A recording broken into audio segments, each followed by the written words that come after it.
జనంపల్లి గ్రామ ప్రజలకు నా నమస్కారాలు. నా సాయంత్రం సీఎం గారు లోకల్ బాడీ మన సర్పంచుల్ ఎంపీటీసీల ఎలక్షన్ల గురించి మాట్లాడడం జరిగింది. దాని గురించి నేను మాట్లాడుతున్నాను. అయితే మనం సర్పంచ్ని ఎంచుకోవడం మంచివాడిని ఎంచుకోవాలి. ఎవరైతే నిలబడతారో వీళ్ళ వల్ల మనకు పని అవుతుందని వాళ్ళని ఎంచుకోవాలి.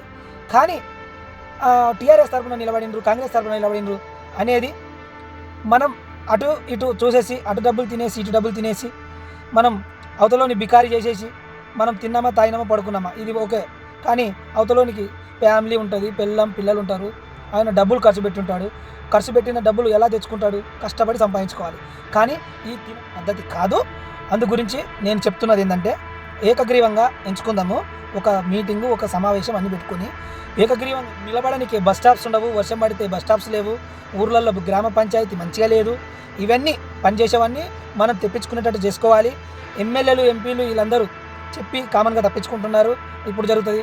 మన ఊరికి పక్క ఊర్లలో నీళ్ళు వస్తుంటే మన ఊరి చెరువులో నీళ్లు రాదు. మన ఊరి చెరువు నిండి అలుగు పోయింది లేదు. ఆ వంపులు నిండి నీళ్లు పోయింది లేదు. ఇవన్నీ చూసుకోండి, ఇవన్నీ చూసి చేయండి.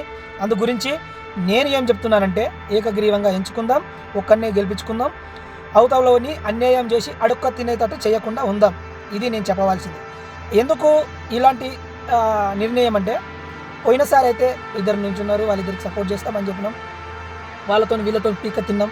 అవతలోడు బికార్ అయిపోయాడు, అడక్క తింటాడో ఏం చేస్తాడో మనకు తెలియదు. వానికి ఫ్యామిలీ ఉంటుంది, అవతలోనికి ఫ్యామిలీ ఉంటుంది, అన్నీ ఉంటుంది.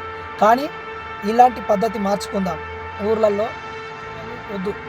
మన జేబులో నుంచి పైసా పోయి ఖర్చు పెడుతుంటే మనకు తెలుస్తుంటుంది బాధ ఏంటి. మన పైసలు పోయినాక మనం గెలవకపోతే ఏం జరుగుతుంది. చీకట్లో అవతలు తిందాం, యువతలు తిందాం, ఇళ్ళలో తిందాం. ధైర్యం ఉంటే పగటి పూట దమ్ము ధైర్యం ఉంటే పని చేయాలా, రావాలా, కూర్చొని తినాలి. అంతేగాని నేను ఒకరి గురించి ఉద్దేశించి చెప్పట్లేదు, అందరి గురించి. ఎందుకంటే 20-25 లక్షల వరకు ఖర్చు పెడుతున్నారు. కాబట్టి నేను చెప్పేది ఏంటంటే ఏకగ్రీవంగా ఎంచుకుందాం, మన పనులు చేపించుకుందాం. డబ్బు కోసం ఆశించుకోకుండా తాగంటే కూరలు తాగడం అది మీకు అర్థమైంది అనుకుంటున్నాను.